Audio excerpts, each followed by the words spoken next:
Welcome to Wyatt Jackson 2.0's YouTube videos of different interviews and commentary that I've done with best-selling authors. This one particular piece here is of Dennis Kimbro, the best-selling author of Think and Grow Rich, A Black Choice. I had the opportunity to be mentored by him for about a year.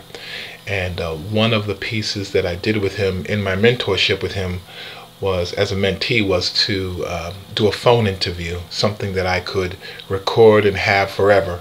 So what I'm doing now is making this available to the people who are in my network, just to learn the little bits of nuggets of wisdom and just great information that Dennis Kimbro is about.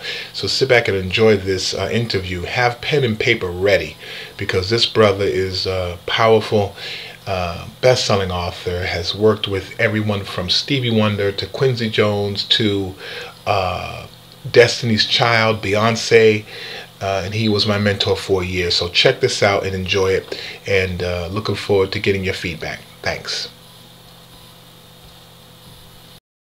The interview with Dr. Dennis Kimbro. Today's date is October 7th, 2003. About 9 o'clock, 9:30 Eastern Time, probably 8:30 Atlanta time. All right, here's the questions. With respect to the hip-hop generation, what I'm calling the urban industrial age, what success principles do you see at work in the hip-hop industry? Just what do you see happening? Okay, there are 10 different forms of wealth, Wyatt, and what I see in the hip-hop generation is so many of those forms of leverage. And what immediately comes to mind is creativity. I don't know if you saw that article that was in the New York Times. Do you get the Sunday Times? Yes. Okay, did you see the article on Outkast and Erykah Badu? Oh, no, I haven't seen that yet. No. Yeah, it was in the art section, and I showed it to my students, and the title of the article was When Weird Works. And it had a picture of Outkast, resplendently displayed in one of their off-the-wall, outfits, and then had a picture of Erykah Badu with her gigantic fro unkept and blah, blah, blah.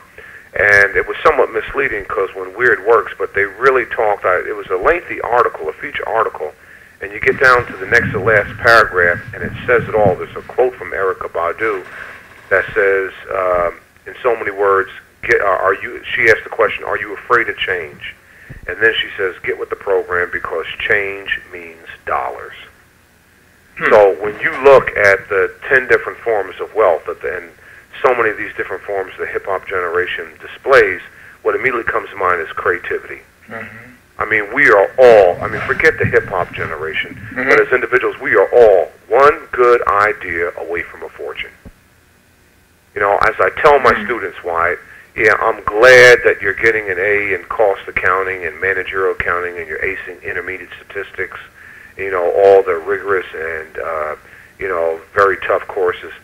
But sometimes my sharpest, sometimes my most capable student is the C student, and he's caught looking out the window. I mean, the average individual in our society, as I shared with you before, gets 4 ideas a year, any one of which, if they have the guts, the courage, the fortitude to chase it, will make them financially independent. Well, the hip-hop generation doesn't fear that. I mean, they get an idea and they just blast forward. And they blast forward without all the normal resources that you would use for a business. I always go back and deflect back to my students. Clark Atlanta, like Spelman and Morehouse, is an expensive private school. I mean, it's a $100,000 education by the time you walk across that stage and get the sheepskin. And what I suggest to my students, you're not paying $100,000, to go ahead and sell CDs out the trunk of your car. Right. I mean, you should have some semblance of training when you get out of this institution to go ahead and, if you don't put a business plan together, at least put a career development plan together, sort of call in all your resources and then blast forward. Well, many times the hip-hop generation won't wait for that. Nothing holds your generation back. They'll go ahead and blast forward, and as far as their resources, they will use sweat equity. And what is sweat equity? Well, we know there's 168 hours in a week. We know there's 24 hours in a day.